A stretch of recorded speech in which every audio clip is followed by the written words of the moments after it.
Chosen Starseed of Gaia.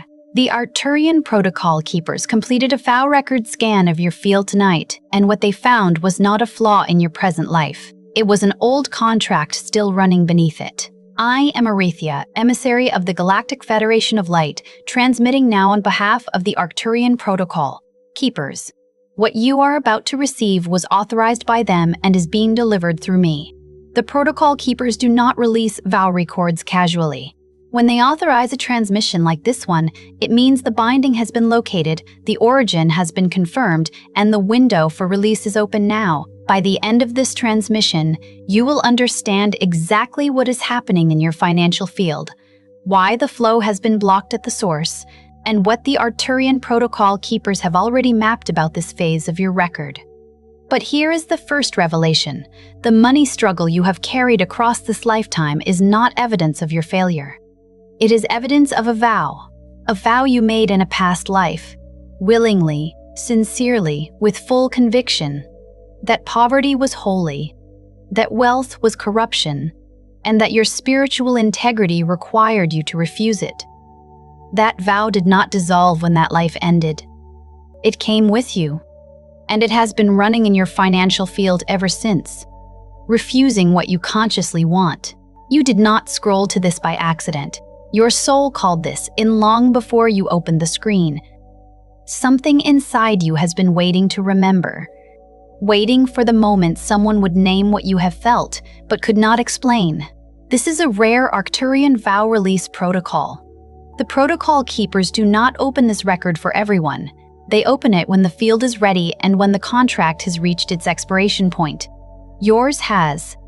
This is not content, it is a code. And the part of you that recognized it the moment it began is the part Aurethia is speaking to now. Like this transmission to mark that the vow record recognition has landed in your field.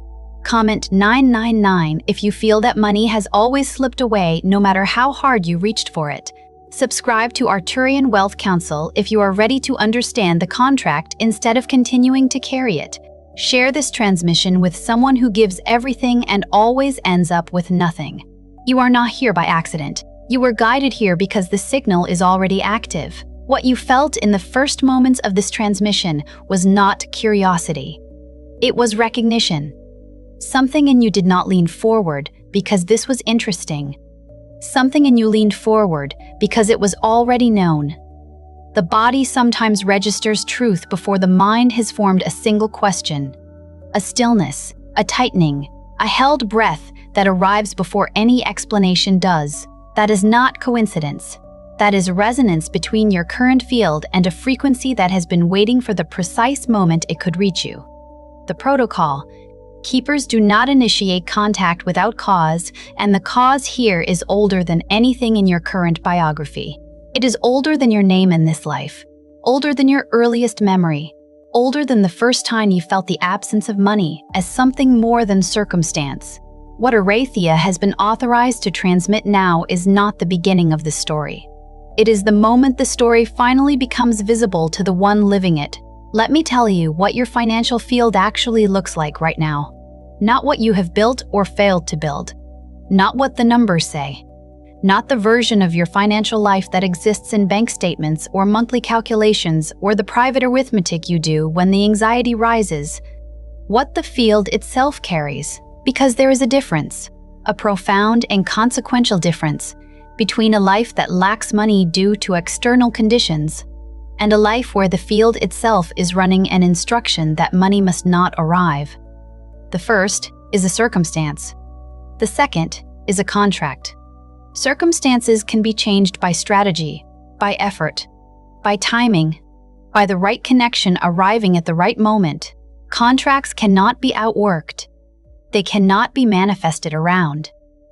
They sit beneath every strategy you deploy and quietly neutralize it, not because you are incapable, but because the field is following orders that predate your current effort by centuries. And what the Protocol Keepers found in your record tonight was not a circumstance, It was a contract, fully active, older than this incarnation, operating beneath every financial decision you have made, every opportunity that dissolved before it arrived, every moment you worked harder than seemed reasonable and still ended up in the same place. The contract is not punishing you. It was never designed to punish you. It was designed to protect you from something you believed in another life that money would destroy. Here is the nature of the vow you made.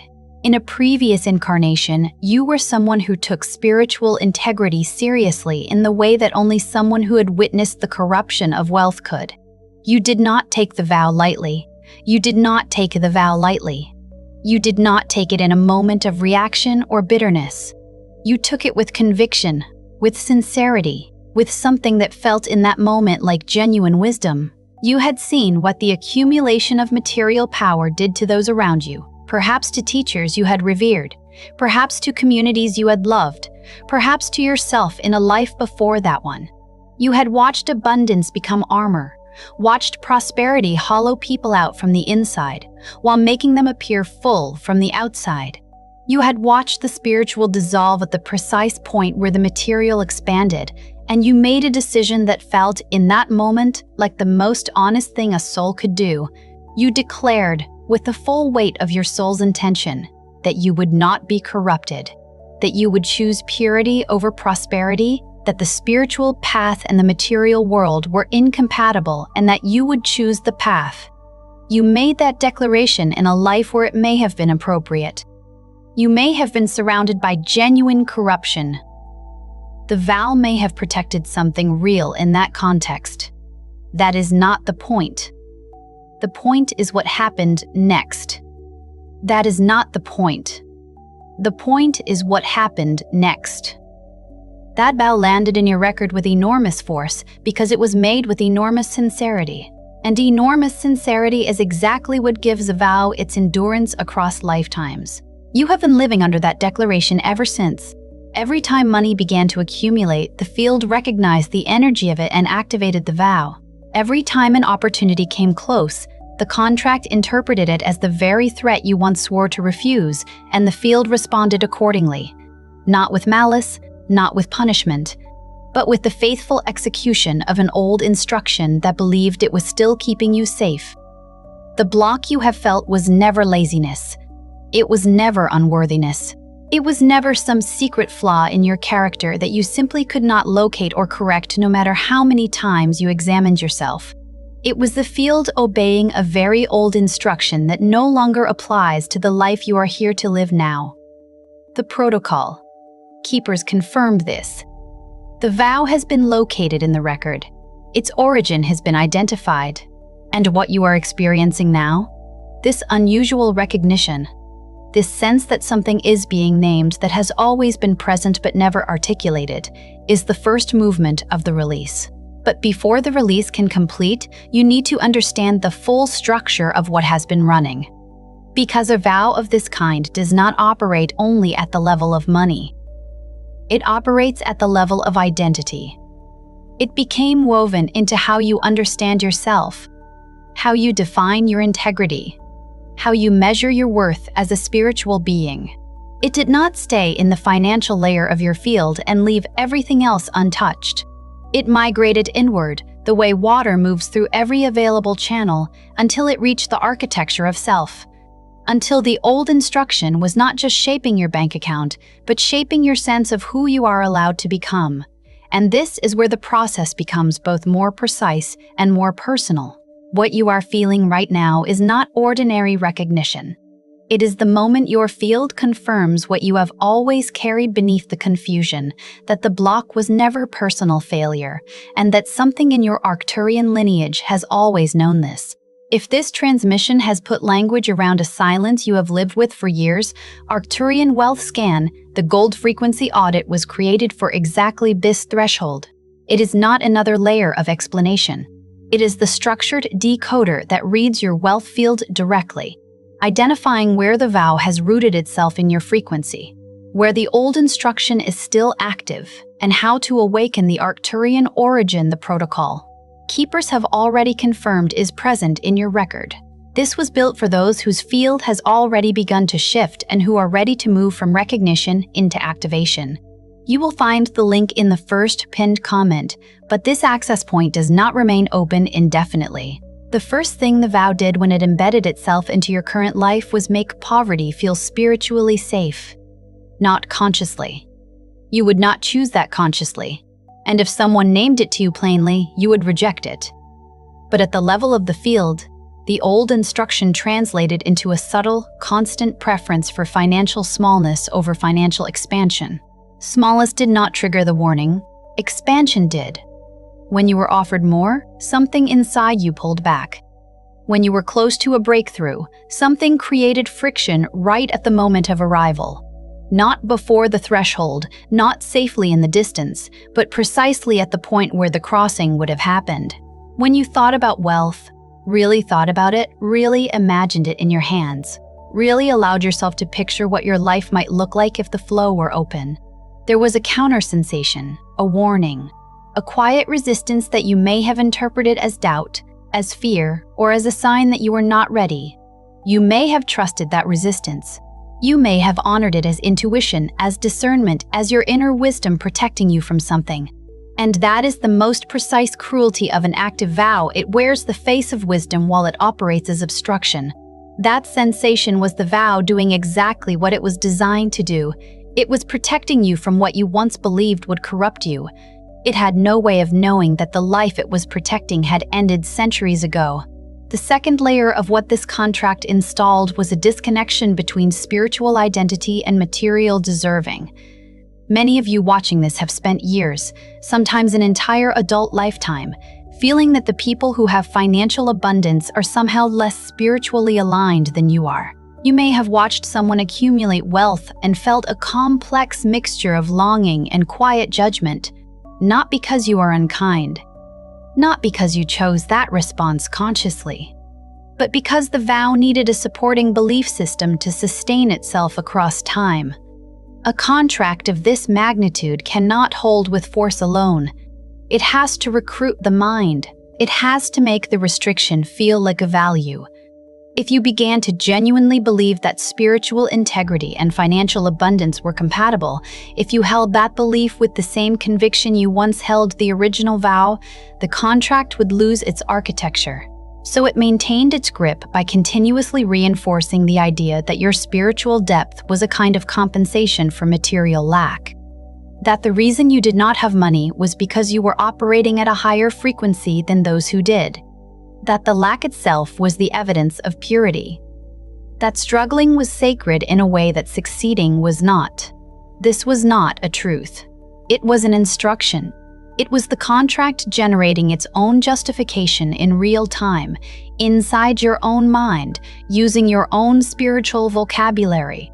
And you have been living inside it long enough that it feels like a truth, which is precisely what makes it so difficult to see from the inside. Truths do not feel like instructions. They feel like self-evident facts. That is how this one has survived. There is a third thing the vow did that is less obvious and more costly than either of the first two. It made you suspicious of your own desires. Every time you genuinely wanted financial change, the contract interpreted that want as spiritual danger and created internal conflict around it. Not external obstacles, not practical barriers, but conflict at the interior level, at the place where momentum begins. You wanted more money, but the wanting itself felt uncomfortable, even shameful. There was something unclean about the desire, something that seemed to betray what you were supposed to stand for. You reached for abundance, but the reaching felt like betrayal of something you could not name, but could feel at the base of the chest, that low, uncomfortable vibration that said reaching was wrong. That tension was the living proof of the contract. A vow at this level does not simply block the outer world.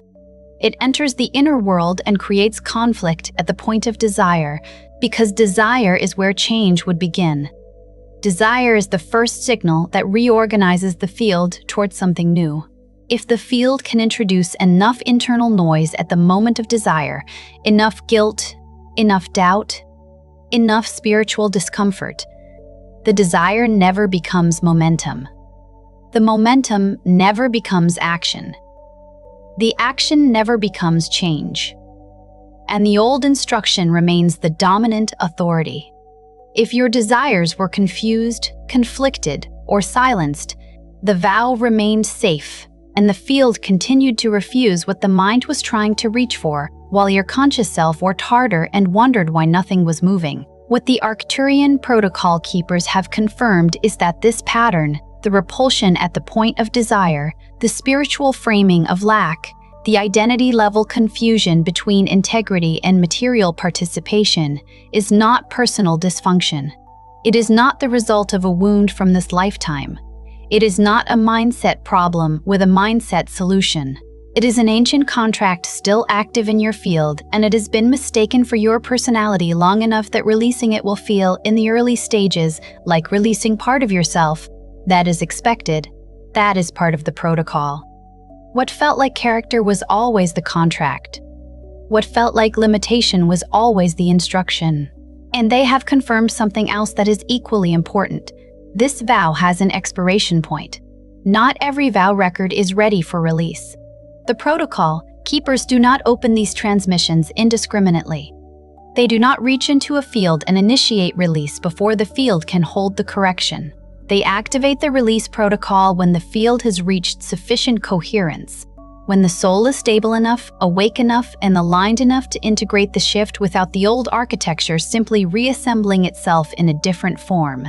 The fact that you are receiving this transmission, the fact that this is reaching you now rather than 6 months ago or 6 years from now, is itself the confirmation that your field has reached that threshold. Timing in the Arcturian record is not approximate. It is precise.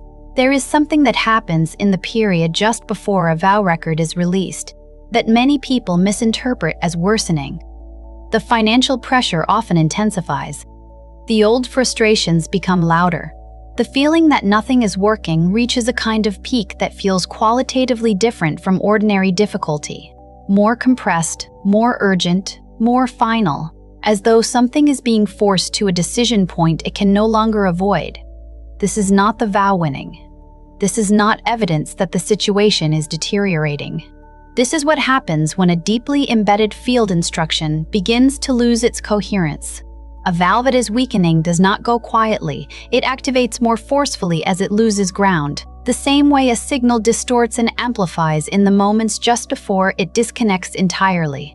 The distortion is the disconnection in process. If you have been experiencing an unusual sharpening of financial anxiety in recent weeks or months, if the pressure has felt less like ordinary difficulty and more like something reaching a breaking point, more like a structure being stressed past the point it can hold, that is not collapse.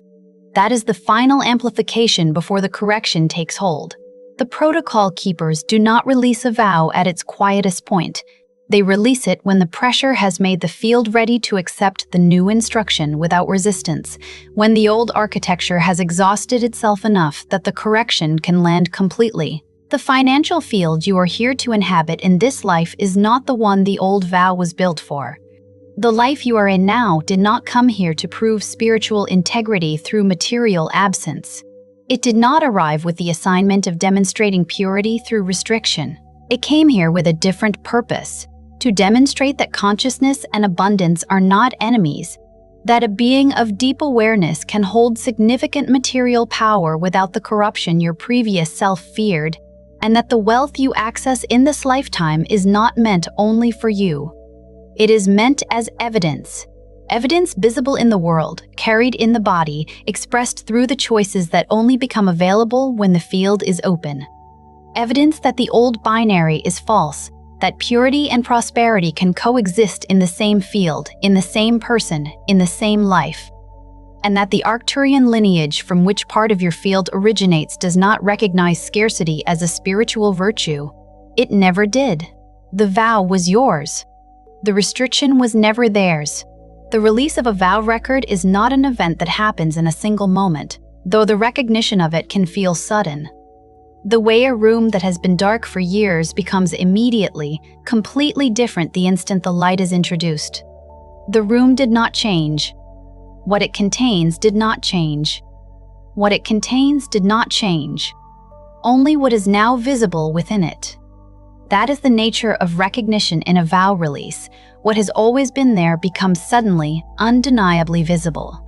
But the release itself is a process of the field relearning what is safe. It is the gradual dissolution of the instruction that money is dangerous, followed by the gradual stabilization of a new frequency.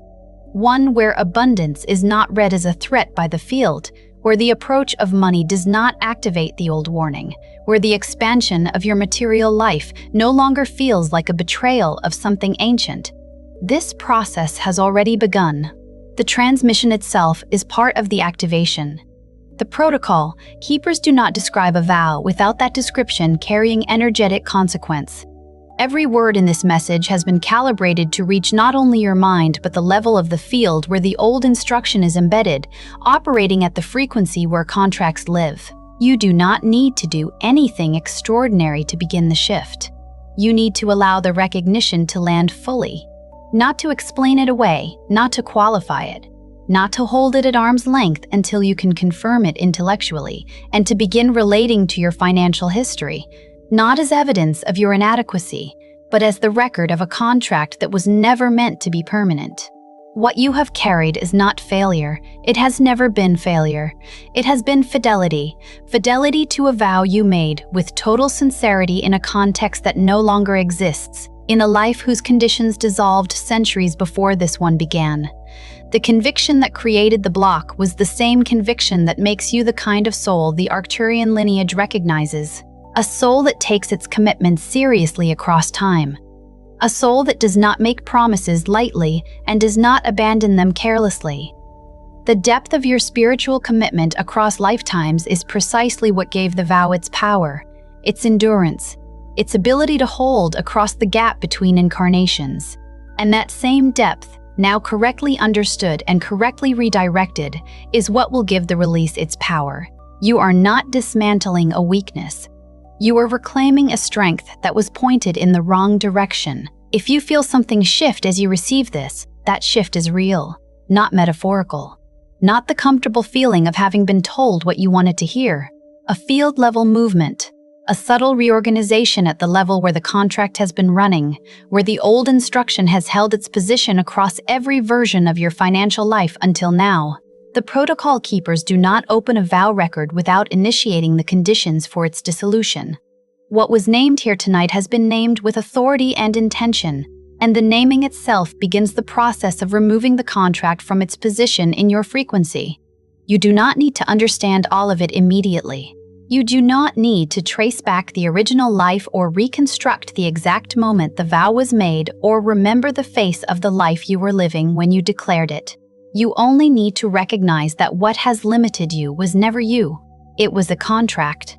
And contracts, unlike character, can be dissolved. Say this now if you are ready to mark the beginning of the release. The vow has been seen. I release what I no longer owe, not as a ritual, not as performance, as a signal to your own field that the old instruction is no longer the authority over what you can receive. Before you scroll, leave one sign in the comments that this process has already touched your life. It could be your sleep, your thoughts, your body, your relationships, or the strange sense that reality no longer feels the same. Name it clearly. If this transmission recognized something you have been carrying in silence, share it with someone who is living through a shift they cannot explain. And if you are ready to understand the process instead of fearing it, subscribe to Arcturian Wealth Council. You are not watching this by accident. You are recognizing a process already in motion, and this is only the beginning.